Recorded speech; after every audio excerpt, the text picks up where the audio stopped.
I want to get to the COVID vaccination programs, Katie, and what we've seen in Europe in the last 24 hours is the four biggest nations in Europe hit pause on the AstraZeneca vaccine.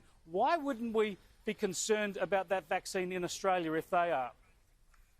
Well, the most important thing is that we are an evidence-based country. We're expert-informed. We've got one of the best responses to COVID in the world, and that has been based on the expert advice and the evidence base, and we don't act on a whim, we act on the evidence base. Now, there's been 17 million doses of the AstraZeneca vaccine that have been delivered. There have been 17 cases of what's called DVT, or thrombus or clots in the legs, and 22 cases of pulmonary embolism, which is clots on the lung. Now, from the data, that's at a lower level than it would be expected in a general population of 17 million people to have had an event. And when you look at the test of the trials, the results from the trials where there were 60,000 vaccines administered, and some of them were placebo and some of them were active cases, there were actually less clotting events in the active than in the placebo.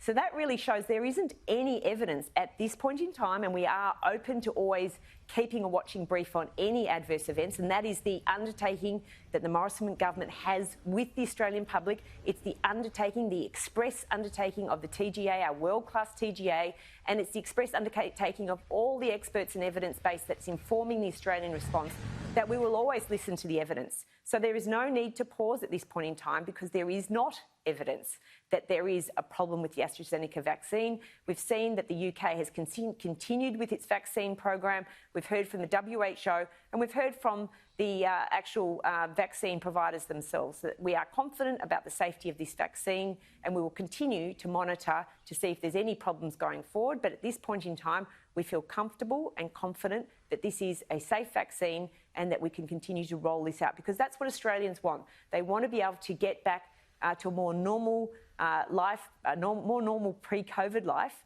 and the vaccine is going to help turn this from a deadly disease into a serious disease. We know that it's not going to prevent infections, but what we want to do is make sure it becomes a condition that allows us to return to a more normal lifestyle, to be able to connect back with the rest of the world.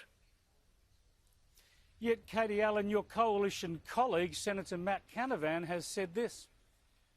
I think it's time we do follow Europe and suspend our vaccine rollout. I don't see how we could continue when basically the whole of Europe is worried about this particular vaccine. The US has yet to approve AstraZeneca. I realise the UK and I think Sweden are continuing, but I don't think all the capitals of Europe have been overtaken by anti-vaccine zealots. So, Katie Allen, is Matt Canavan being irresponsible, or is this just a natural part of the debate that we all should be having? Well, I come from a party where we believe in freedom of speech, and Matt has every right to aerate his views. But let me say this. With our COVID response, there were lots of naysayers about what we should and shouldn't do, and the Prime Minister and the Health Minister took the line that we're going to be evidence-based, expert-informed, and look where we are. We have one of the best responses in the world, and I back in that line of decision-making each and every time. So I asked in the party room, is it possible that any member of Parliament can speak to the TGA, can speak to the Department of Health Secretary Brendan Murphy? And the answer from the Minister for Health is yes, we can organise a briefing with those people who may have questions so that they can ask those questions of the experts, not of the media. Spot on. Just open and honest about this stuff. Before I let you go, Katie, you're a Victorian Liberal, obviously in federal politics rather than state politics, but Michael O'Brien, the state Liberal leader, has survived an effort to have a spill against him today. It amounted to nothing. Are his days as opposition leader doomed? Would you like to see Peter Credlin running the state Libs in Victoria? Michael O'Brien's been a fantastic opposition leader. It's been difficult circumstances. We know incumbency does have a role to play with regards to in an emergency. And I think Michael O'Brien and his team are doing a fantastic job.